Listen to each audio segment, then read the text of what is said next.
Right, for cross-hatching, the first thing you want to do is go to the next section that you want to apply cross-hatching technique on. Then you're going to get a pen and start outlining your object that you're going to start cross-hatching on. So here I'm outlining my pear. Make sure the outline you are making a really prominent outline, so making sure that it stands out. Because with cross-hatching there's going to be lots of lines, it can sometimes get lost with all the lines, so make sure you are the lines sort of define itself. So with cross-hatching there's lines that represent contour, lines that represent tone, and lines that represent the outline. So those are the three main things. So remember, contour, tone, and outline. Now with outline, they are always prominent, meaning it's bold, it stands out, and the outlines tend to be thick. So make sure the outline that you're drawing is a thick outline.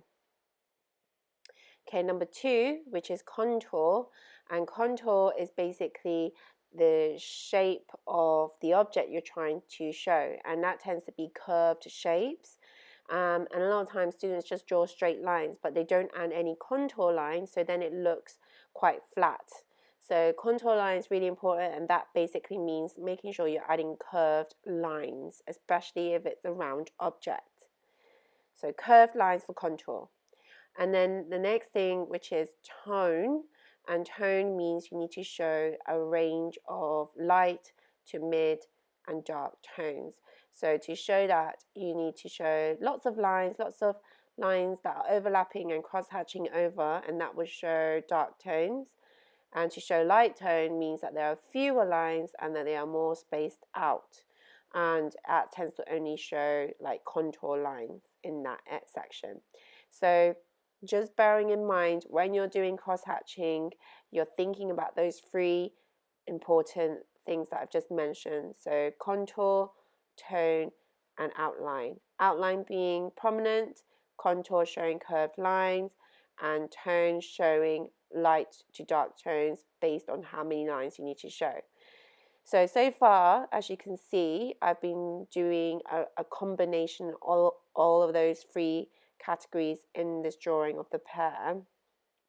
And I've done contour lines where I'm curving it upwards, which shapes the bottom of the pear, and then I'm curving it lines across the pear to make it look round. And now I'm going back in to make sure I'm showing really, really dark tones. A lot of times students tend to think this is finished, but it's not. You need to make sure you're adding depth in tone. So I'm going back in by making sure I add lots of dark tone in the right places, and that shows depth in tone. Okay, so have a go, but do make sure you're thinking about those three things. Don't rush it. It is something that takes a bit of time. As you can see, this is on a time lapse, and it's taken me quite a bit of time to sort of get the pear to show really dark tones and extending short and long lines in certain areas to make it look 3D.